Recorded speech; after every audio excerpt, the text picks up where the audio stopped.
मतलब प्रॉपर्ली इसकी फैसला कर सकें। ओके लेकिन शलवानी साहब, ये जो हमारे पास ज़ाहिर सिंध फूड अथॉरिटी है, ये क्या कर रही है? अगर खालिस दूध नहीं है तो क्या कार्रवाइयां हो रही हैं शहर में इनके खिलाफ? जो गलत किस्म का जो नाकिस दूध है वो आवाम तक पहुंचा रहे हैं, अभी तक क्या इस पर रिपोर्ट है?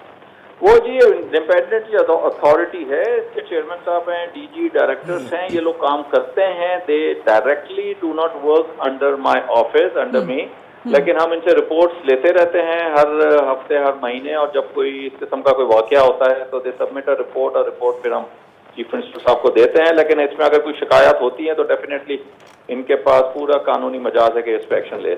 ओके अच्छा सर, यहाँ पे हमारे साथ मौजूद हैं शाकिर उमर गुज्जर साहब। वो भी यही बात अभी थोड़ी देर पहले कर रहे थे। वो यकीनन आपसे सवाल करना चाहेंगे उनकी कॉस्ट ऑफ प्रोडक्शन के हवाले से भी, और जो उनसे प्राइस आपके फिक्स नहीं हो रहे। जी शाकिर साहब। अस्सलाम वालेकुम। मैं इफ्तिखार शलवानी साहब बहुत शुक्रिया अदा करूँगा कि मेरी आपके तवज्जुह से इनसे बात हो रही है।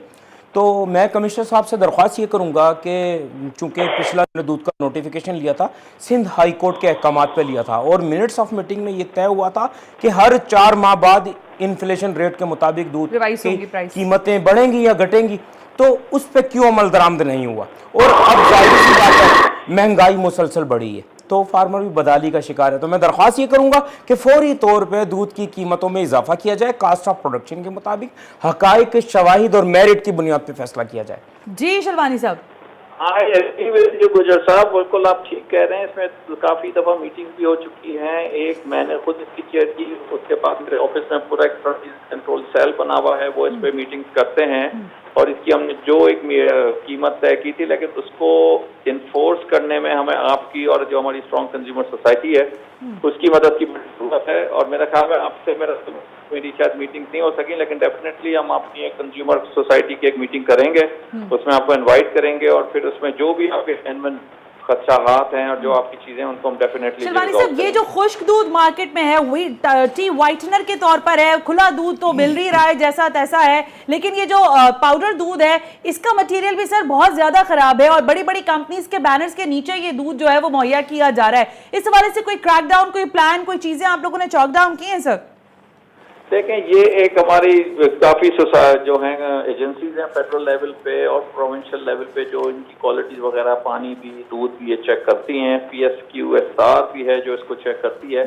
ये आई थिंक उनके डोमेन में आ जाता है, because at the commissioner divisional level हमारे पास कोई ऐसे मतलब नहीं है एजेंसी जो साइंटिफिकली तौर पे इनको असेस कर सके और इनको एनालाइज कर सके।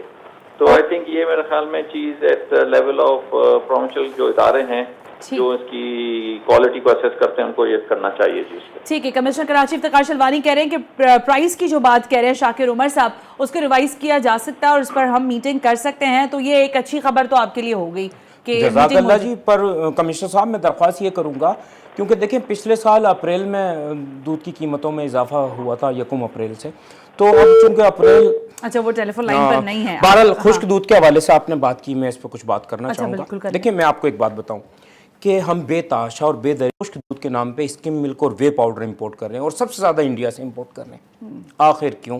इंडिया की इकोनॉमी को सपोर्ट किया जा रहा है। मैं वज़ीर आज़म पाकिस्तान से ये भी कहूँगा कि जी खुश्क दूध के नाम पे स्किम मिल्क और वे पाउडर की बेताशा बेदरेग इंपोर्ट, स्मगलिंग, और उसके बाद इंडिया का कस्टम कहे कि जी हमने 95,000 आप क्या बात कर रहे हैं, एक्सपोर्ट की है, ये कहे हमने 45,000 टन इंपोर्ट किया है, तो मिसिंग ट्रांजिट कहाँ है? देखिए ना, इसके शवाहिद है मेरे पास, मैं शवाहिद दूंगा, और मैं ये कहूंगा कि इसकी इंपोर्ट पे पाबंदी लगाई जाए। हम बजाय इंपोर्ट के हम एक्सपोर्ट कर सकते हैं। बिल्कुल हम कर सकते हैं। जी जी। तो मुझे ये बताएं ना जरा पहले शाकिर साहब कि इस वक्त जो आपके पास मवेशी हैं, जो ज़ाहिर आप सिंध में यहाँ पर केटर कर रहे हैं तमाम तर अवाम को, कितना मवेशी, और आप बेफिलो मिल्क दे रहे होते हैं या काऊ मिल्क यहाँ पे हम दे रहे हैं? देखें जी, 8 लाख दूध देने वाले हमारे पास मवेशी हैं, जिसमें 20% काउज हैं और 80% बेफलोज हैं। चूंकि पाकिस्तान का शुमार दुनिया के उन 3 खुशकिस्मत तरीन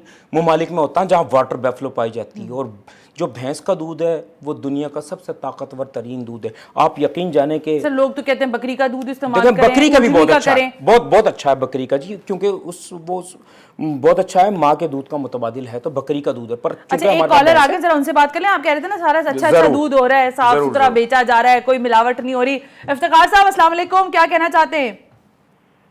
जी हेलो जी इफ्तिखार साहब। जी, ये जो है ना, ये कह रहे हैं कि अपना मिलावट नहीं होती कराची और हैदराबाद में, सबसे ज्यादा इधर कराची में ही मिलावट होती है। अच्छा। कराची सरजानी से लेके टावर तक कोई दूध की दुकान में ऐसा नहीं है कि जहाँ मिलावट ना हो। पानी मिलता है, इंजेक्शन लगा हुआ दूध मिलता है। और दूध ये में इंजेक्शन नहीं, लेकिन जानवर में इंजेक्शन जरूर लगा देते होंगे। ठीक है, आप खुद कहाँ रहते हैं? आप खुद कहाँ रहते हैं? कराची में।